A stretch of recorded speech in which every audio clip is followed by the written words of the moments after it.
There is a feeling people struggle to explain. Nothing catastrophic has happened. Life continues moving. You wake up. You answer messages. You complete tasks. From the outside, everything appears normal.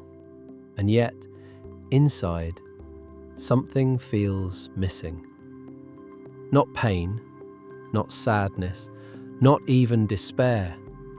Just a strange, hollow quiet. People describe it in similar ways. I feel nothing. It's like something inside me switched off. I'm here, but not really here. It's like living behind glass. This experience has a name: emotional emptiness. But emptiness is often misunderstood, even by the people experiencing it. Emptiness is not the same as sadness. Sadness is heavy, but it is alive. When you are sad, you feel loss, you feel grief, you feel longing. Tears come. Your chest tightens. Your thoughts return to what hurts. Sadness hurts because you are still connected to what matters. Emptiness is different. Instead of feeling too much, you feel almost nothing. No emotional weight, no inner movement, no waves, just stillness. And that stillness can feel more frightening than pain, because pain reminds you that you can still feel. Emptiness is not the same as depression. Depression can include deep sadness, hopelessness, exhaustion, and loss of interest in life. Emptiness may appear within depression, but it can also exist on its own. Some people with emptiness still function. They go to work, they meet friends, they smile when expected. But internally, the emotional signal feels muted, like the volume of life has been turned down. Joy feels distant. Excitement feels flat. Even achievements feel strangely neutral. It is not that life has lost meaning. It is that the emotional response to life has gone quiet. Many people describe emptiness not as a negative feeling, but as the absence of feeling. Food has taste, but no pleasure. Music plays, but creates no movement inside. Moments pass without leaving emotional traces. You are not overwhelmed. You are underwhelmed by existence itself. This absence can make people question themselves. Why can't I feel happy? Why don't I care anymore? What's wrong with me? But the truth is, emptiness is not a personal failure. It is not weakness. It is not laziness. It is a signal. Why it feels like nothing inside. The human nervous system is designed to protect you. When emotional stress becomes prolonged, overwhelming, or inescapable, the brain begins to conserve energy. Instead of riding intense emotional highs and lows, it dampens the system. It reduces emotional intensity. It narrows sensitivity. It lowers reactivity. This protective response can shield you from anxiety and pain, but it also reduces joy, excitement, and connection. The volume of life is lowered, not selectively, but globally. And what remains feels like numb, quiet inner distance, emotional silence. What many describe simply as emptiness. And perhaps the most confusing part is this: you are not broken. You are not heartless. You are not incapable of feeling. You are protected. But protection, when it lasts too long, can begin to feel like absence. and absence can feel like losing yourself. There comes a point when feeling everything becomes too much. Not one dramatic moment, not a single breaking point, but a slow accumulation of pressure, deadlines, expectations, uncertainty, unprocessed emotions, chronic stress. Too many demands, not enough recovery. At first, you feel overwhelmed, then exhausted, then strangely distant, and eventually, the intensity fades. Not because life became easier, but because your nervous system intervened. This state is known as emotional numbness. Emotional numbness is not the absence of emotion because you don't care. It is the absence of emotion because your nervous system is trying to protect you.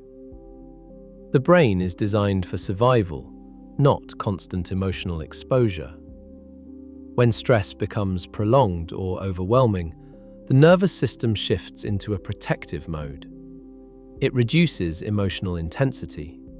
It narrows sensory sensitivity. It limits emotional reactivity. This response prevents overload. If the system did not dampen emotional input, the constant stress signals could become unbearable. So, instead of letting you feel everything, it helps you feel less.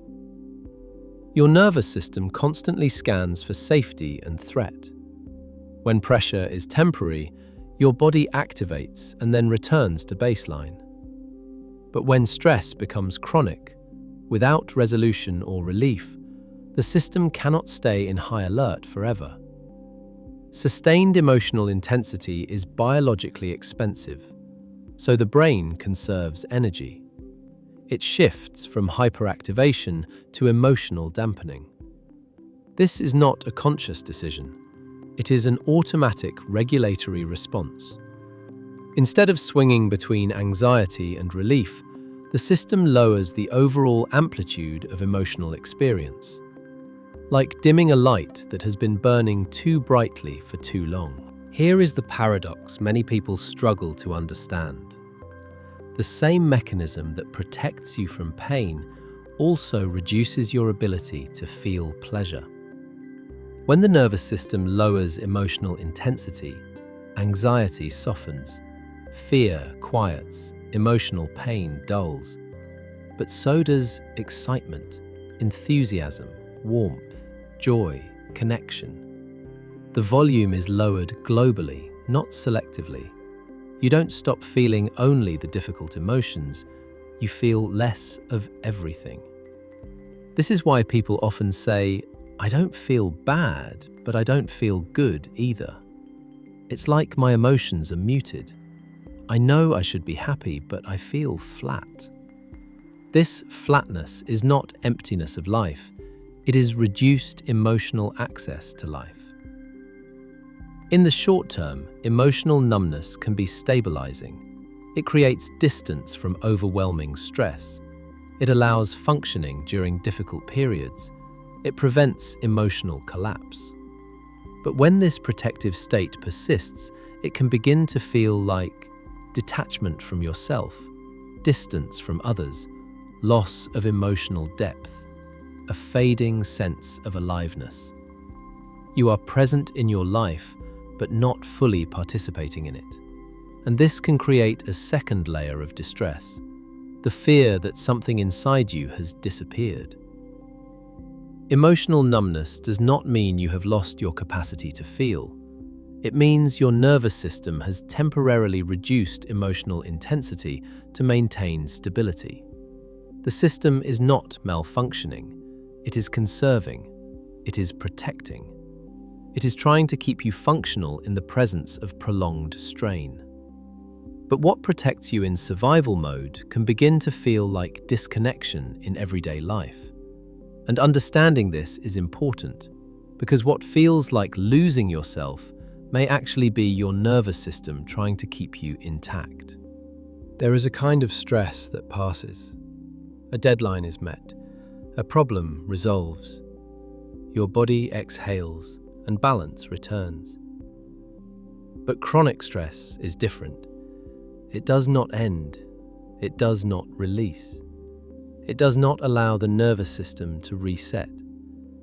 Instead of waves, it becomes a constant pressure, subtle, persistent, inescapable. And over time, the body stops experiencing stress as an event and begins living inside it as a state. The human nervous system is designed to respond to threat in short bursts. When danger appears, the body mobilizes. Heart rate rises, muscles tense, attention narrows, stress hormones surge. This is survival activation. It is meant to be temporary.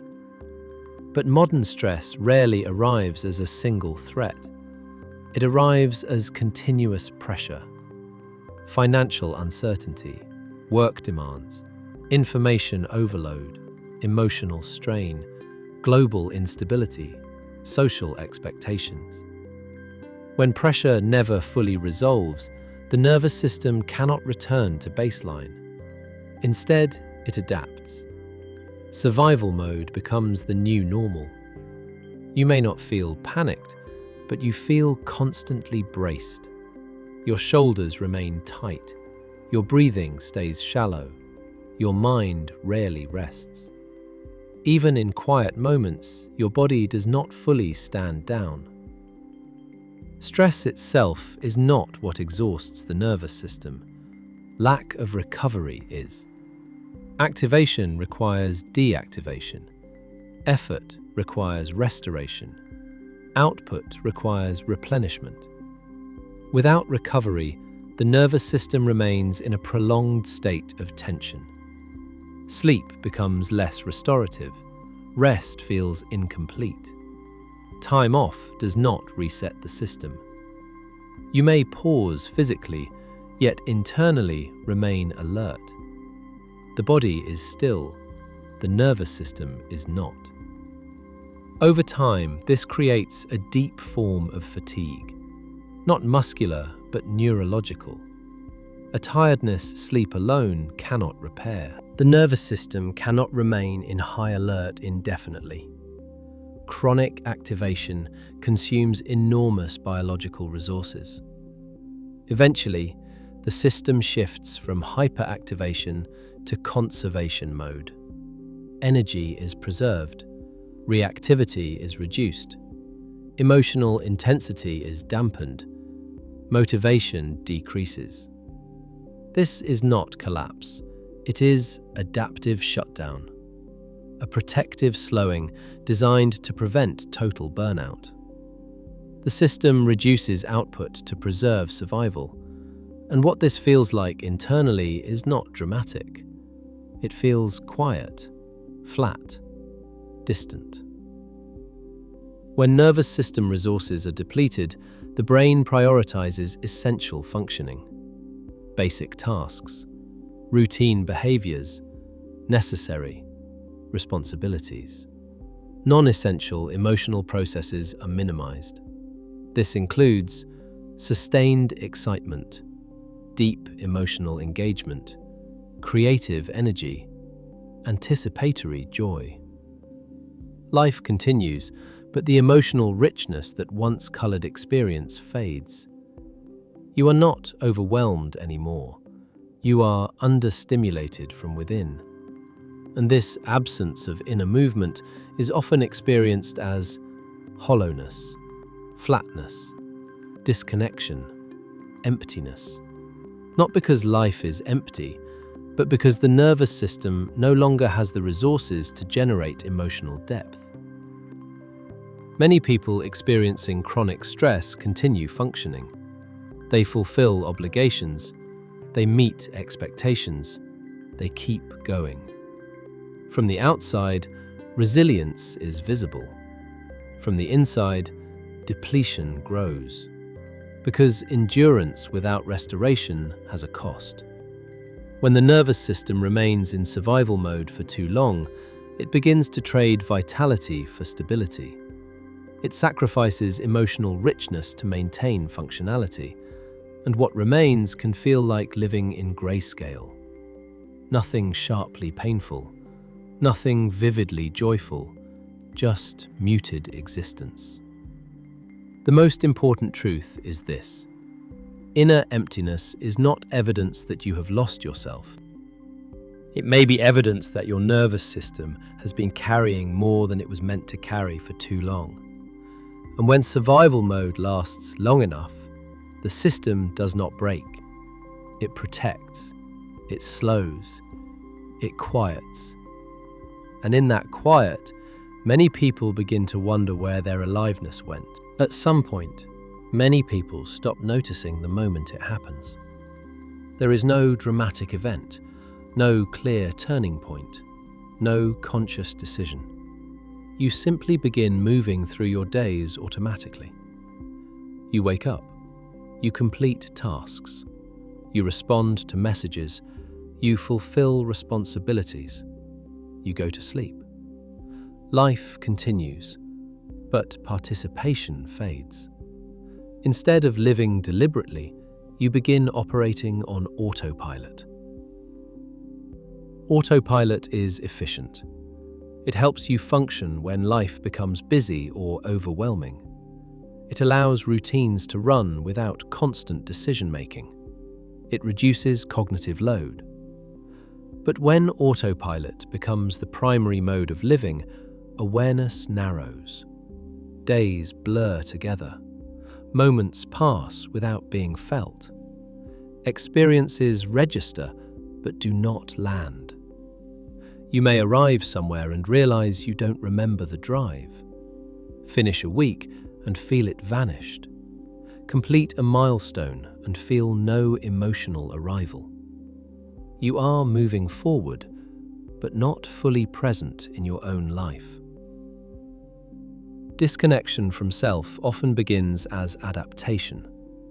At some point, expressing emotion felt unsafe, inconvenient, unwelcome, or simply impossible. So you learned to continue functioning. You pushed feelings aside to meet deadlines.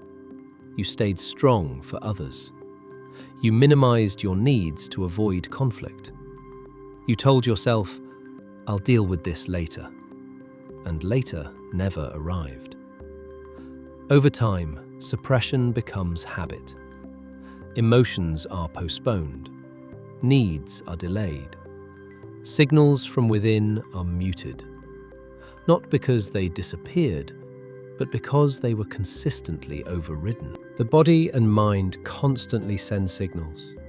Rest, connection, expression, boundaries, creativity, meaning. But when life demands constant output, these signals can begin to feel inconvenient. So they are ignored. At first, this feels responsible, productive, mature. But gradually, the internal dialogue fades. You stop asking, "What do I need? What do I feel? What do I want?" And instead ask, "What is expected? What must be done? What will keep things running smoothly?" This shift is subtle, but profound. Many people learn to align with expectations early in life. Be responsible, be strong, be agreeable, be successful, be reliable. Approval follows compliance. Conflict follows self-assertion. So the nervous system learns efficiency. Meet expectations leads to maintain safety.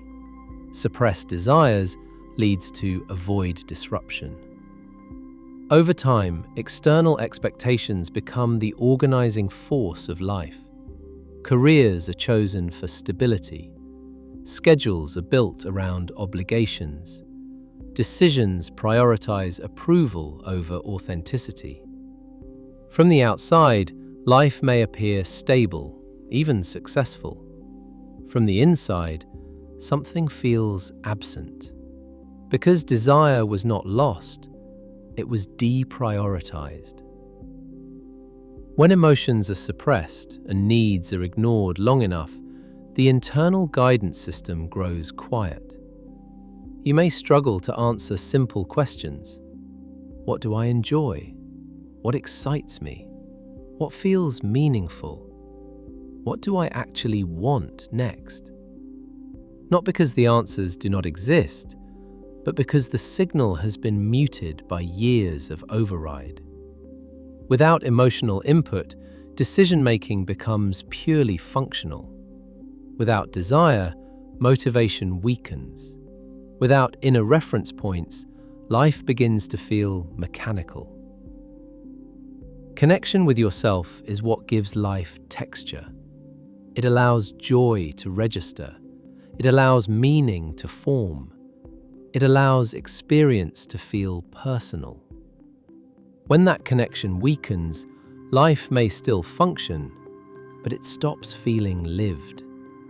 You continue moving. You continue achieving. You continue fulfilling roles.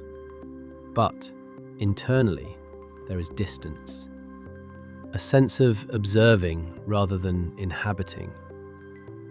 And that distance often feels like hollowness, flatness, absence, emptiness. Not because nothing exists inside you, but because the bridge between your inner world and your daily life has grown thin. Autopilot is not failure. It is adaptation. It helps you survive demanding seasons. It helps you function under pressure. It helps you endure when pausing feels impossible. But autopilot was never meant to replace presence. Because survival mode prioritizes efficiency, while aliveness requires connection. And when connection to self is muted long enough, many people begin to wonder, when did I stop feeling like myself? The answer is rarely a single moment. It is a gradual drift away from inner signals in the name of functioning, coping, and meeting expectations. And over time, that drift can begin to feel like losing the person you once were. There is a moment many people never expect to face. You reach what you once worked toward. You complete the task. You achieve the milestone. You check the box. And instead of satisfaction, there is silence. No surge of pride, no sense of arrival, no inner confirmation that it mattered. Just a quiet question. Why does this feel empty? At one time, your goals carried emotional energy. They represented progress, security, recognition, freedom, possibility. They pulled you forward. But over time, something changes. The promotion arrives and feels procedural. The purchase is made and satisfaction fades quickly. Achievements accumulate, but meaning does not deepen. You are still moving forward, but the emotional reward system is no longer responding. This can be deeply confusing, because you were doing everything you were told would bring fulfillment, and yet, the feeling of fulfillment does not arrive. At first, the question appears briefly, late at night, during a commute, in the silence after completing something important. What's the point? It is not dramatic despair. It is not a desire to give up. It is a quiet erosion of significance. Tasks feel mechanical.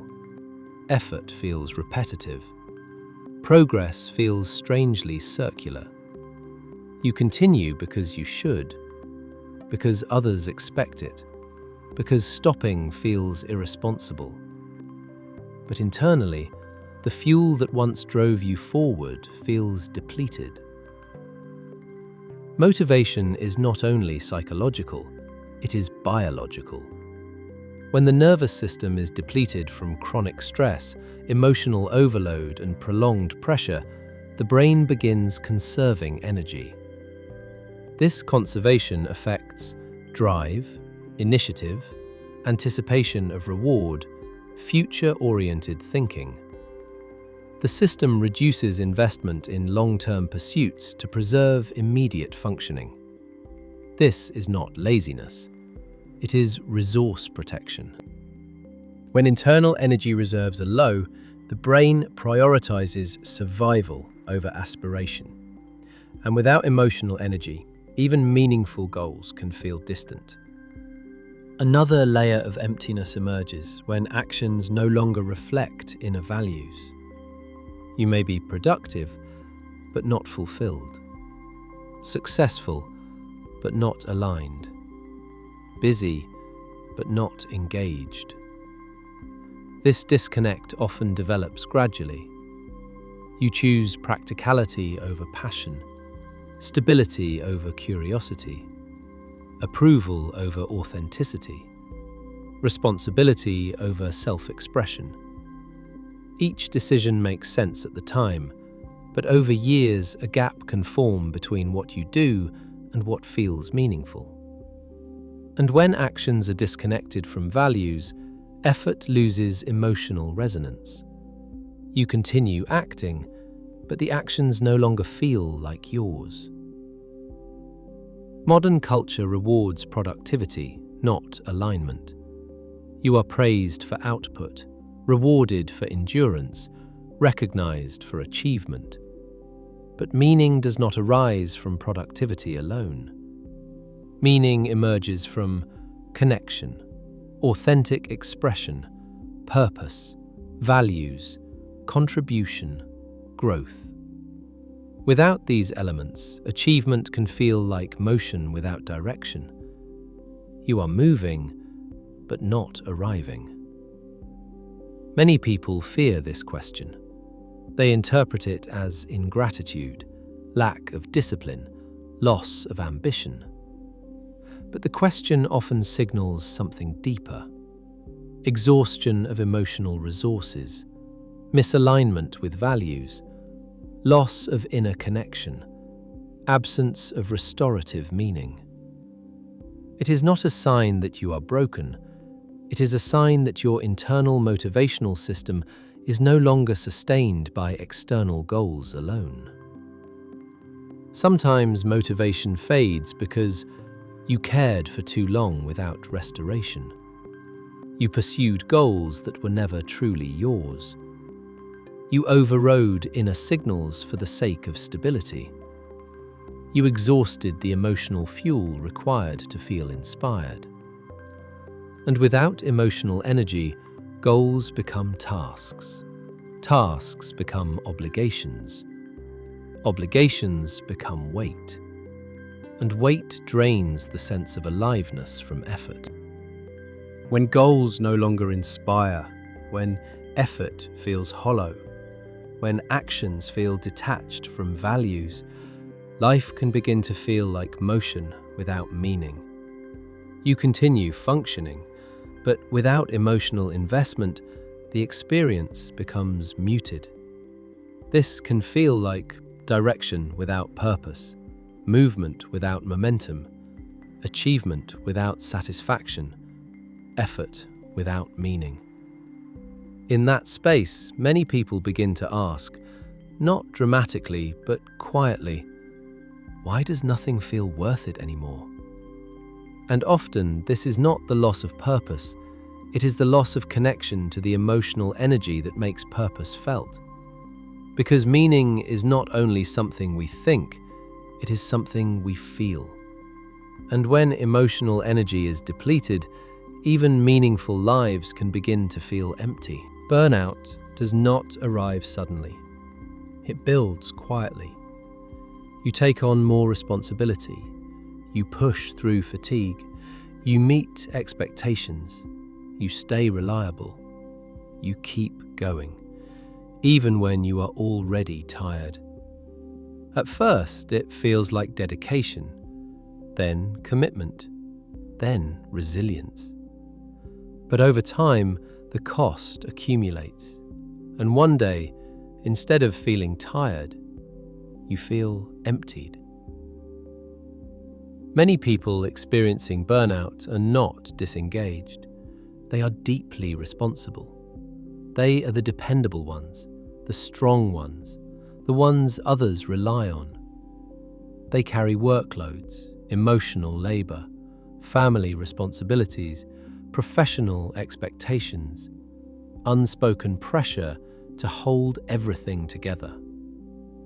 Often, they do not collapse because stopping feels impossible, so they continue, even when their internal resources are already depleted.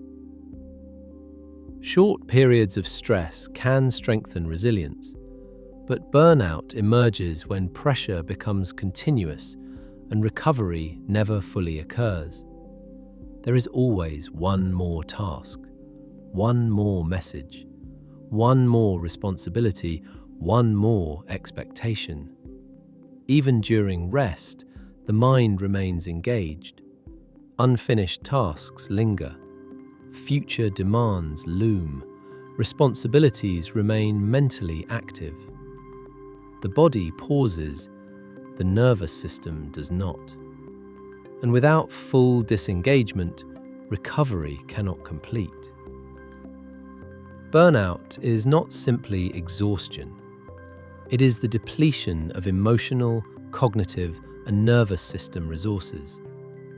At first, you feel tired, then drained, then emotionally thin.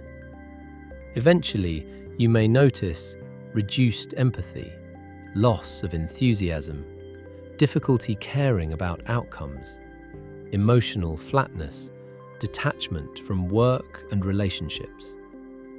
This is not indifference, it is depletion.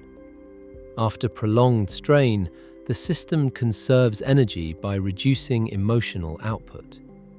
What remains feels like emptiness, flatness, inner quiet, distance from what once mattered. One of the most confusing aspects of burnout is this. You rest and still feel exhausted. You sleep and wake depleted. You take time off and feel no renewal. You pause and energy does not return. This happens because burnout is not only physical fatigue, it is nervous system exhaustion. When the nervous system has been in prolonged activation, it does not immediately return to balance when activity stops. The system has learned to remain alert. Even in stillness, stress patterns persist. Additionally, true recovery requires more than inactivity. It requires psychological safety, emotional processing, reduction of chronic pressure, restoration of autonomy, reconnection with meaning. Without these elements, rest becomes pause, not recovery. When resources are depleted, the brain prioritizes essential functioning. It reduces non-essential processes such as sustained motivation, emotional engagement, creative energy, deep social investment. This protective conservation can feel like lack of drive, emotional numbness, loss of enthusiasm, inner emptiness. The system is not failing, it is rationing energy. Burnout does not happen because someone is incapable. It often happens because someone has been capable for too long without restoration. Because they continued, because they endured, because they carried more than they could sustainably hold. Burnout is not a failure to cope. It is the consequence of prolonged overextension without adequate recovery. Burnout is the nervous system's forced slowdown. It is the body saying, resources are depleted, load must decrease. output must reduce. But instead of dramatic collapse, the slowdown often feels quiet. Reduced energy, muted emotions, lack of enthusiasm, detached functioning. And in that quiet, many people feel something unfamiliar. Not stress, not sadness, but a hollow stillness. The feeling of being emptied by effort. Burnout does not mean you stopped caring. It may mean you cared for too long without restoration. And when effort continues without renewal, the system does not break loudly. It protects itself quietly, by turning down the energy required to feel fully alive. Not every emotion gets the space it needs. Some feelings arrive at inconvenient moments. Some feel too overwhelming to face. Some seem unsafe to express. Some are dismissed because there's no time for this now. So they are postponed. You stay composed. You remain functional. You tell yourself you will process it later. But later rarely comes. And what is not processed does not vanish. It accumulates. Human emotions are designed to move. They rise, peak, and gradually resolve when acknowledged and experienced. Sadness needs space to be grieved. Anger needs safe expression. Fear needs recognition and reassurance. Disappointment needs integration. Loss needs mourning. When emotions complete their cycle, they release. But when emotions are suppressed, interrupted, or ignored, the cycle remains unfinished. The nervous system stores unresolved emotional activation, not as clear memories, but as tension, sensitivity, and background weight. Suppression is often adaptive. You may have learned that expressing emotion leads to conflict, or rejection, or judgment, or instability. You may have been the strong one in your family, the calm one in chaos, the reliable one in crisis. You may have learned that functioning matters more than feeling. So you continued, even when hurt, even when overwhelmed, even when something inside you needed space to be felt. This was not weakness, it was survival. Many people believe they can selectively avoid painful emotions while still experiencing positive ones fully. But the emotional system does not work selectively. When we suppress emotional pain, we often reduce overall emotional permeability. The nervous system becomes less open to feeling in general. To avoid grief, we numb sensitivity. To avoid anger, we dampen intensity. To avoid vulnerability, we restrict openness. And in doing so, we may also reduce deep joy, warmth, emotional intimacy, excitement, aliveness. Because the same system that protects us from pain also enables us to feel fully alive. Imagine your emotional system as a container. Each unprocessed experience adds volume. Small disappointments, unspoken resentment, ungrieved losses, chronic stress, unexpressed anger, suppressed fear. At first, the container absorbs them. Then it becomes crowded. Eventually, it reaches capacity.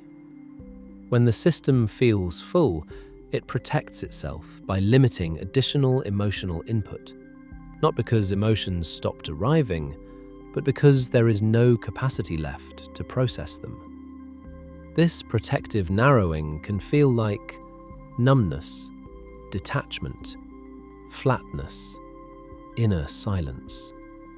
A shutdown, not from absence, but from overload.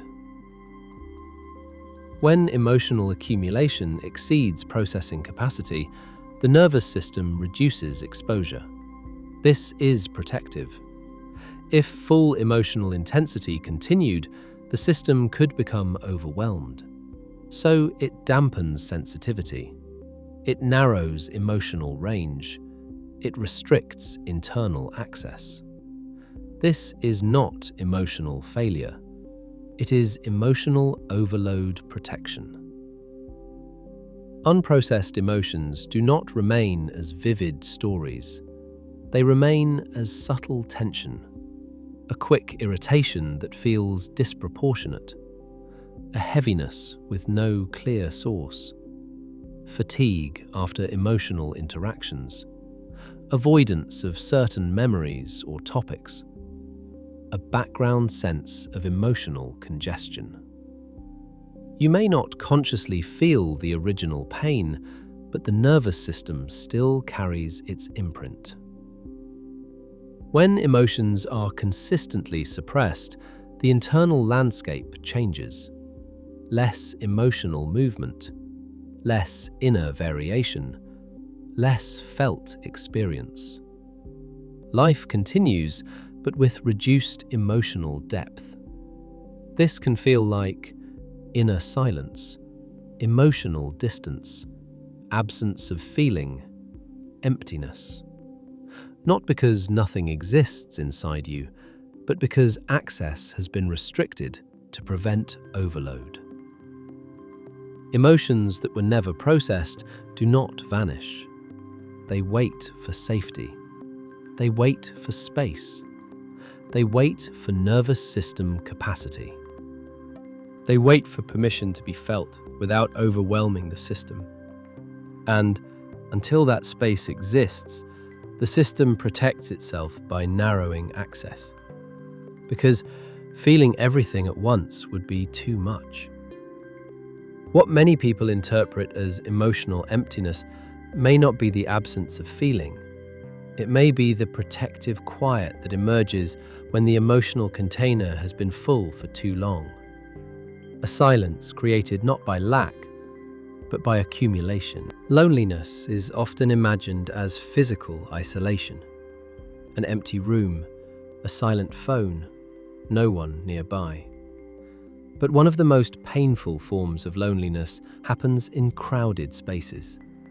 At a dinner table, in an office full of colleagues, at gatherings filled with conversation and laughter. You are present. You are participating. You are responding when spoken to. And yet, internally, there is distance.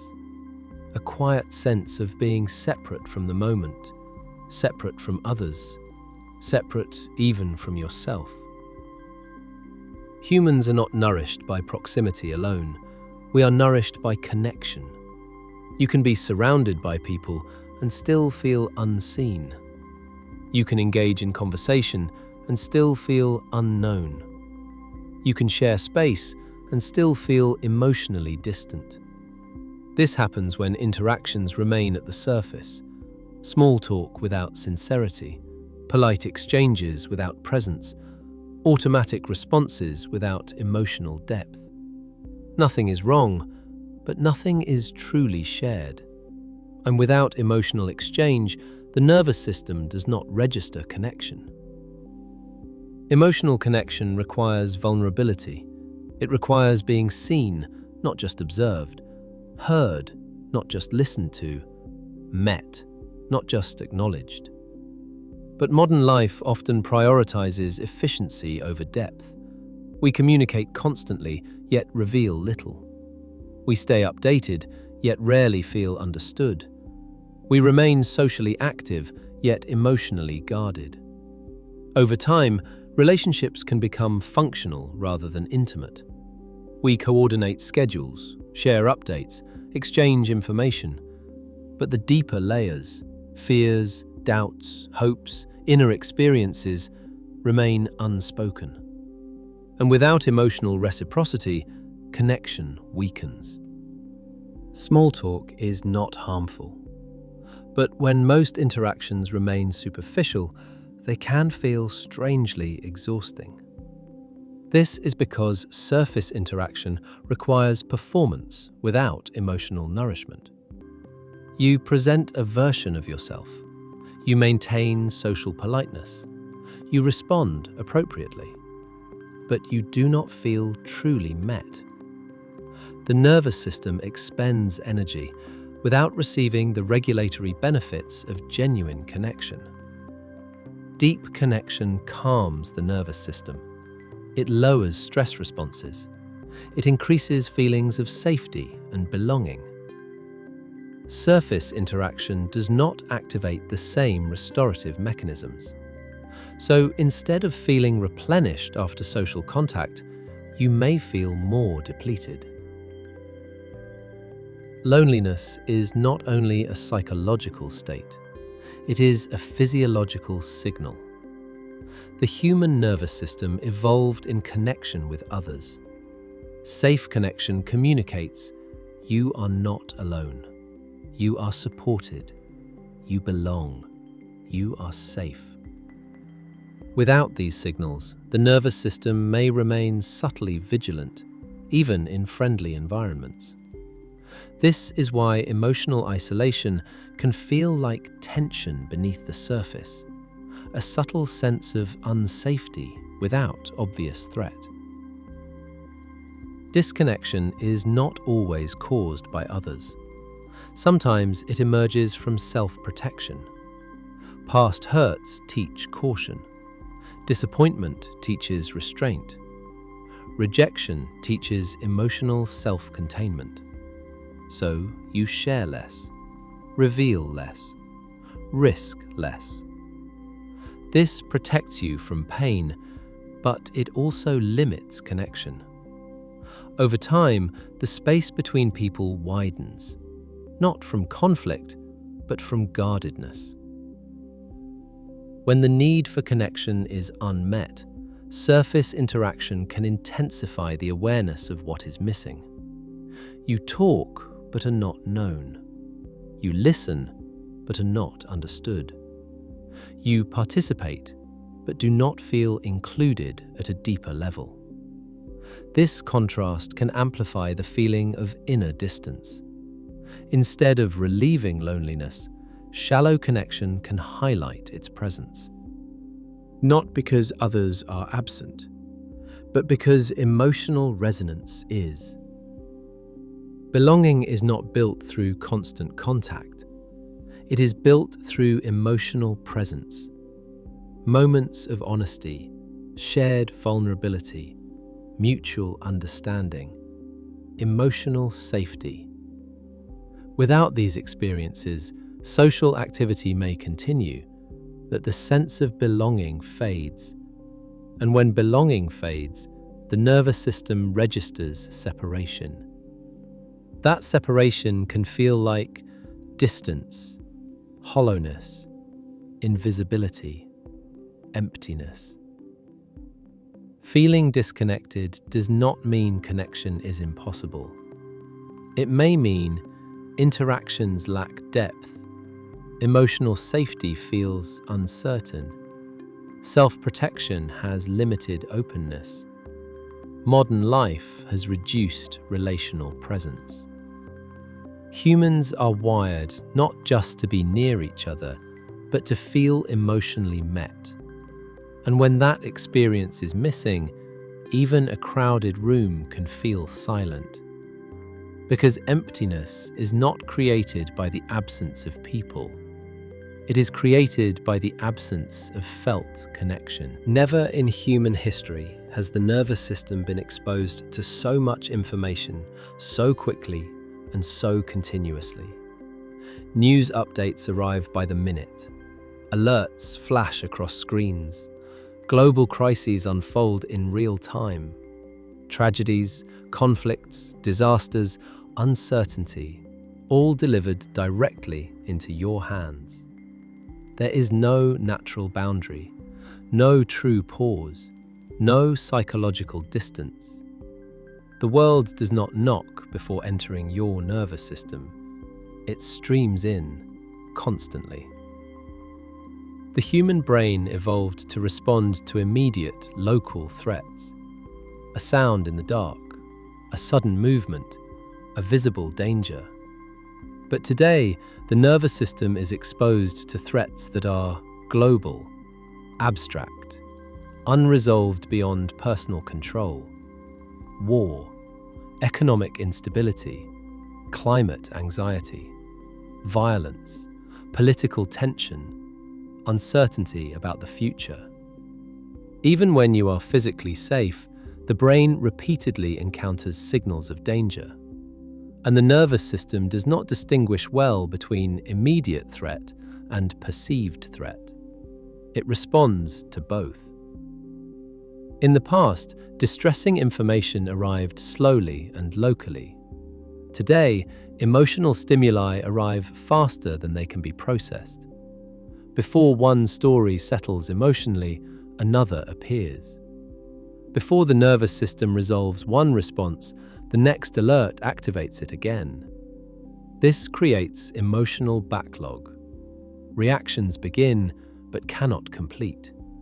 Concern arises, but cannot resolve. Grief is triggered, but cannot be integrated. The nervous system remains in a loop of partial activation without closure. The nervous system cannot remain in continuous emotional activation. If it did, overwhelm would be inevitable. So the brain adapts. It reduces emotional responsiveness. It dampens reactivity. It limits sensitivity to incoming stimuli. This is not indifference, it is protection. Without this adjustment, constant exposure to distress would exceed emotional capacity. So instead of feeling everything, you begin to feel less. Caring requires emotional energy. Empathy requires nervous system engagement. Concern requires cognitive processing. Emotional response requires physiological activation. When distressing input becomes relentless, emotional engagement becomes exhausting. At first, you feel concern, then worry, then fatigue, then numbness. This is known as emotional fatigue.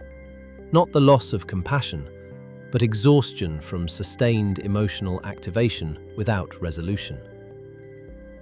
Over time, repeated exposure to distress without resolution can produce reduced emotional response, difficulty feeling shock or urgency, desensitization to negative news, a sense of distance from global events.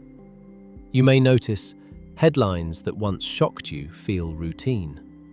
Tragedies feel abstract rather than visceral. Emotional responses feel muted. This does not mean you stopped caring. It may mean your nervous system can no longer sustain continuous emotional activation. When the nervous system is flooded with stimulation, it must allocate resources carefully. Continuous information intake competes with emotional processing, inner reflection, creative thought, restorative mental quiet. Without mental space, emotional depth cannot fully form. Instead, the mind remains in reactive mode, scanning, absorbing, moving on. This state favors survival awareness over emotional presence. When the nervous system is overloaded with input, it may narrow internal processing to maintain stability. This can reduce emotional depth, reflective awareness, felt, experience, inner stillness. Life becomes filled with information, but lacking emotional integration. You know more, you feel less. And this imbalance can feel like emotional dullness, internal silence, distance from experience, emptiness. Not because nothing is happening, but because too much is happening for the nervous system to fully process. The human nervous system evolved with rhythms, engagement and rest, input and integration, awareness and recovery, connection and quiet. Constant exposure disrupts these rhythms. Without pause, the system cannot reset. Without silence, the mind cannot integrate. Without emotional completion, responses accumulate. So the brain does what it must. It reduces sensitivity. It dampens intensity. It limits emotional activation. Not to disconnect you from the world, but to protect you from overload. What feels like emotional dullness in an age of constant information may not be indifference. It may be the nervous system's way of preserving stability in a world that never stops speaking. There are moments when the past feels strangely vivid. A song from years ago plays, and suddenly you feel something. A familiar scent appears, and emotion returns instantly. A memory surfaces, and it feels warmer, fuller, more alive than today. You remember laughing more, feeling more deeply, being more present, feeling closer to people, to dreams, to yourself. And a quiet thought emerges. Life felt more real back then. Nostalgia is often mistaken for simple longing, but psychologically, nostalgia serves a deeper purpose. It restores emotional continuity. It reconnects us with identity. It reminds us that we have experienced meaning and belonging. When the present feels emotionally muted, the mind naturally searches for periods associated with warmth, connection, and aliveness. This is not weakness, it is regulation. Nostalgia helps stabilize emotional identity during periods of disconnection. Memory is not a recording, it is reconstruction. Over time, the brain reshapes past experiences. Emotional pain softens, conflict fades, stress loses intensity, ordinary moments gain warmth. This process is called memory smoothing. Negative emotional intensity decreases over time, while positive emotional tone often becomes more prominent. This does not mean the past was perfect. It means the emotional sharpness of difficulty has faded. The nervous system is designed to help us move forward. If past pain remained as emotionally intense as the moment it occurred, adaptation would be difficult. So the brain gradually reduces emotional charge attached to negative experiences. Embarrassment softens. Loss becomes integrated. Fear loses immediacy. Stress loses urgency. What remains is a memory with less pain and more emotional coherence. This makes the past feel gentler than it actually was. The mind tends to preserve emotionally meaningful fragments. Summer evenings, laughter with friends, carefree moments, music-filled nights, early dreams and possibilities. Meanwhile, daily stress, routine pressures, and uncertainty fade into the background. This selective retention can make past periods feel simpler, warmer, more connected, more alive. Not because life was easier, but because memory highlights emotional warmth and softens difficulty. If the present feels emotionally muted due to stress, burnout, disconnection, or overload, contrast intensifies. Today feels grey. Yesterday feels colourful. Today feels functional. Yesterday feels alive. Today feels quiet. Yesterday feels emotionally rich. This contrast can create the impression that something essential has been lost. But often, what has changed is not life itself, but emotional access to it. When the past is remembered as more vibrant and meaningful, the present can feel diminished by comparison. You may begin to believe, I was happier then. Life felt more real before. Something is missing now. This comparison is powerful. It can intensify dissatisfaction with the present and create a sense of distance from current life. Not because the present lacks possibility, but because the mind is comparing reality with a softened memory. Nostalgia is not meant to pull you backward. It points toward emotional states that once felt meaningful: connection, belonging, aliveness, hope, presence. It reveals what the nervous system longs to experience again, not necessarily the past itself, but the emotional vitality associated with it. What you miss is rarely a specific year, place, or moment. You miss how it felt to be, emotionally open, less burdened, more connected, more hopeful, more present. The past feels alive, not because life was perfect, but because your emotional system had greater access to experience. When the present feels empty and the past feels vivid, it can create the illusion that life's richness exists only behind you. But emotional vitality is not confined to memory. It depends on nervous system capacity, connection, meaning, and presence. And when those elements are strained, the past may feel brighter than the present. Not because life used to hold more color, but because your emotional access to color was greater then. Nostalgia is not proof that the best of life is over. It is a reminder of what it feels like when you are fully connected to experience.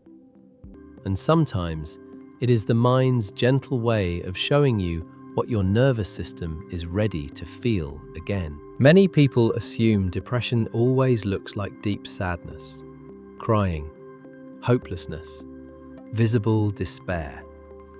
But for many, depression does not appear as overwhelming sorrow. It appears as absence. Absence of energy. Absence of motivation.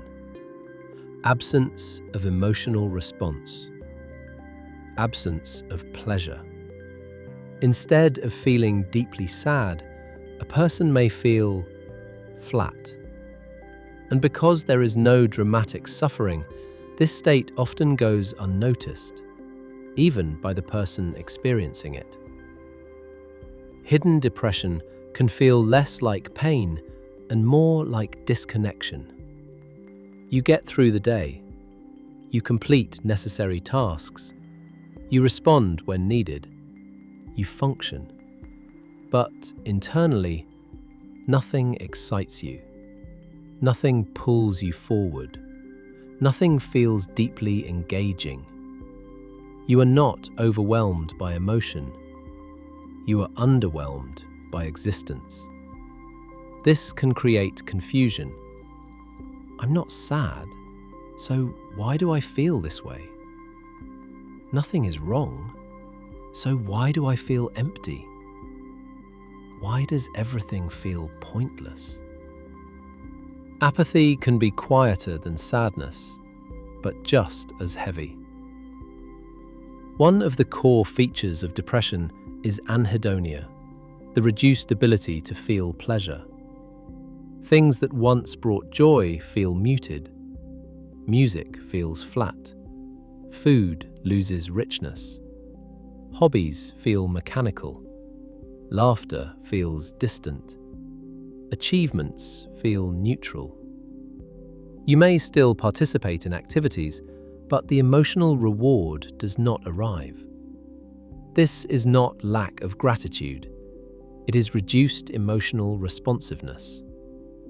The nervous system's reward circuitry is less active, making pleasure harder to access. Many people experiencing hidden depression continue to function. They go to work, maintain responsibilities, appear stable, meet expectations. From the outside, nothing seems wrong.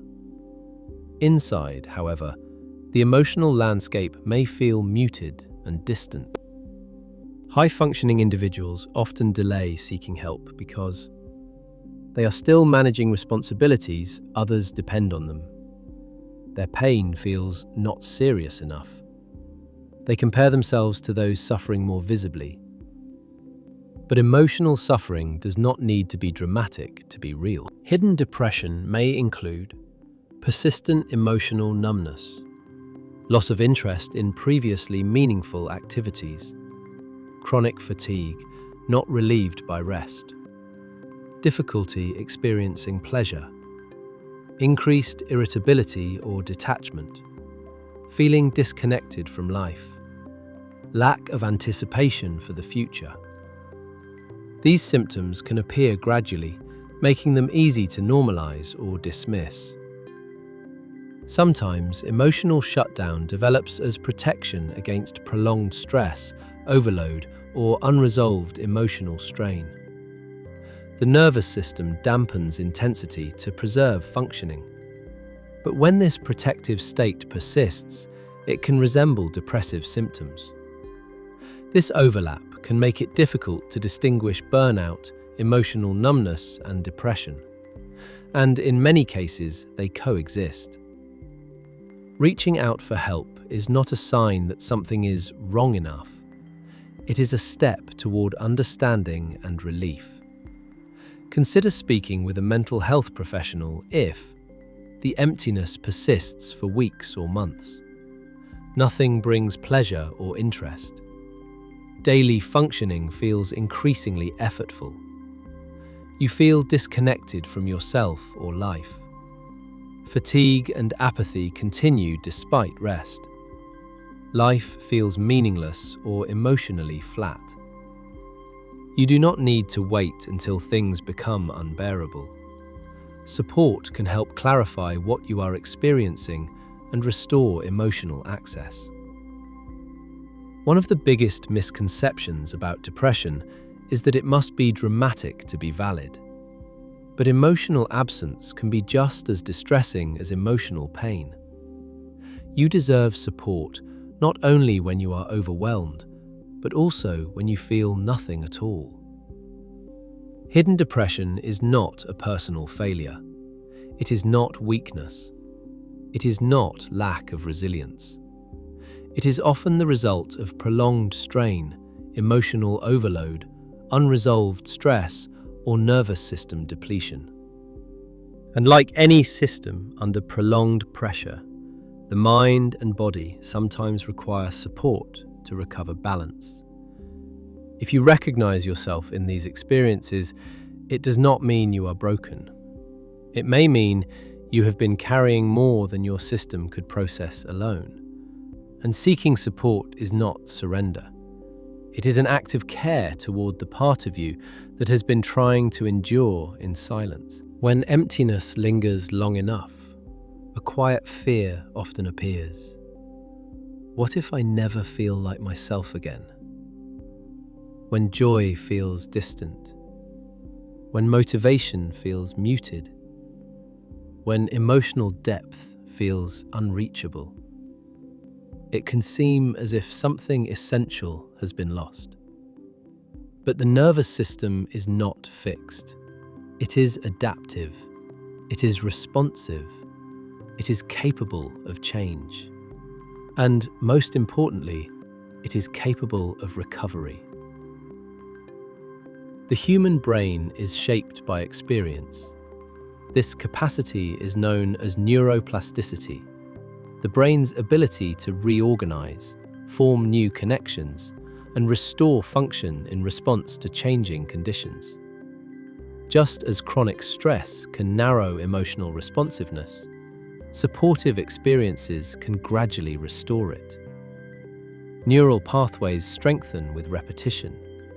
Emotional responsiveness can return. Sensitivity can increase. Joy can become accessible again. Not instantly, but gradually. The nervous system learns safety the same way it learns stress, through repeated experience. When emotional intensity decreases due to overload, burnout, or prolonged stress, the system has entered conservation mode. Conservation is not permanent shutdown. It is temporary protection. As safety increases and pressure decreases, the nervous system can begin reopening access to emotional experience. At first, the changes are subtle. A moment of calm feels slightly deeper. Music feels faintly moving. A laugh feels more natural. Presence lasts a little longer. These small shifts are not insignificant. They are signs of reopening. When people feel empty, they often believe they must make dramatic changes. Quit everything, start a new life, move somewhere new, reinvention overnight. But the nervous system does not restore vitality through shock. It restores through safety, rhythm, and gradual expansion. Rapid change can overwhelm an already depleted system. Small, consistent signals of safety and engagement create sustainable change. Recovery is not a dramatic leap. It is a gradual return.